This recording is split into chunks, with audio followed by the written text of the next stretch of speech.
မေလာလေးရနေမှာထိုးတက်ခဲ့ရန်နီယာနဲ့ဘိုနီကဘွဲမှာ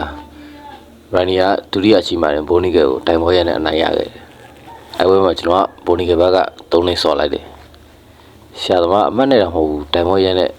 လှုပ်ချပြလိုက်တယ်။ရန်နီယာဘက်ကတော့လောင်မရင်10သိန်းကျော်လောက်ခိုင်ပါဗျ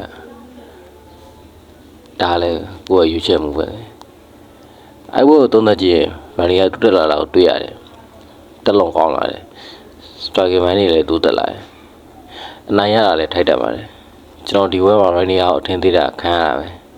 ။ကိကလေးမှာအောင်လာတဲ့အတူတူလေ့ကျင့်တဲ့အကျိုးတက်ရောက်မှုတွေပါတယ်။ဒါပေမဲ့ရန်နီယာနဲ့ဘိုးနေကလူကောင်းကွာတယ်။ဝိတ်တန်းလဲကွာလောက်မှအထင်တယ်။ UFC မှာ1 Championship ကပြောင်းလာတဲ့ဖိုက်တာတွေထဲမှာ3ပွဲဆက်နိုင်တဲ့ဖိုက်တာတယောက်လို့ပြောလို့ရတယ်။ဆရာသမားပွဲပြီးမှတော့လေလိုက်ထားရတယ်။ဘိုးနေကကိုအမေရိကန်အကောင်းဆုံးတပန်းသမားလားဆိုပြီးခနဲ့တယ်။နောက်ပြီးအမေရိကန်ရဲ့အကောင်းဆုံး striker စီစထရီလန်နဲ့တွေ့ကျင်တယ်လို့လည်းလေတိုက်ထားပါတယ်။အခုချိန်မှာသူ့အတွက်လေတိုက်လို့ကောင်းတဲ့အနေအထားတစ်ခုကိုရောက်နေပါပြီ။ဘာပဲဖြစ်သူသာ UFC မှာအောင်မြင်ရင်1 Championship ကဖိုက်တာတွေ UFC ကိုပြောင်းဖို့ခွင့်လန်းပေါ်လာနိုင်ပါတယ်။တော့ပိုင်းတွေကဖိုက်တာနဲ့တွေ့ရင်တော့အလွယ်ဘူးဗျ။ကမ္ဘာတဲ့မာလီခင်းနဲ့ပွဲလို့ပဲတတိလေးသွားနိုင်တယ်။တကယ်တတ်မဲ့ဖြစ်မဲ့ဆိုတဲ့ခေါင်းလေးကြီးပဲ။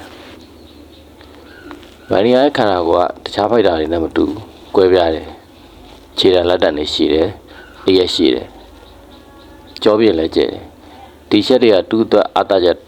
တွေဖြစ်နေတယ်။ခုတော့ striker ဘိုင်းမှာလေ့ကျင့်နေတယ်။သူနောက်ပွဲလည်း short တက်လို့မရဘူးဗျ။ UFC တိုင်ဝမ်ရလည်းနည်းနည်းတော့အောင်သွားကြတယ်။ဘိုးငယ်ကိုလည်းဝေဖန်ကြတယ်။ submission နဲ့ဆိုတော့လေကူက striker ဘိုင်းနဲ့နိုင်ပြသွားတာအကုန်လုံးပြောင်းပြန်နေဖြစ်ကုန်တယ်ဒီဘက်ကဝိုင်းနီယာကိုတက်လုံကြမယ်လို့ထင်ခဲ့တာဘိုနီကတက်လုံကြလာတယ်ပြီးတော့စိုးရင်စိတ်များနေတော့တွေ့ရတယ်ဝိုင်းနီယာကြီးကမီဒယ်ဝိတ်ကဖိုက်တာတွေတတိထားရမယ်ဖိုက်တာတယောက်ဖြစ်လာတယ် UFC ဥက္ကဋ္ဌဒေနာဝိုင်းကလည်းဒီဘက်နဲ့ပတ်သက်ပြီးကြည့်ပြီးဝါနာနေတော့တယ်ဝိုင်းနီယာကိုစာချုပ်ချုပ်ထားတဲ့အာရှပရိသတ်တွေကိုတိုးလာတာတွေ့ရတယ်ဟုတ်ကဲ့အားလုံးကျေးဇူးများတင်ပါတယ်ကျွန်တော် channel လေးကို subscribe လုပ်ပေးကြပါအောင်လို့တောင်းဆိုချင်ပါတယ်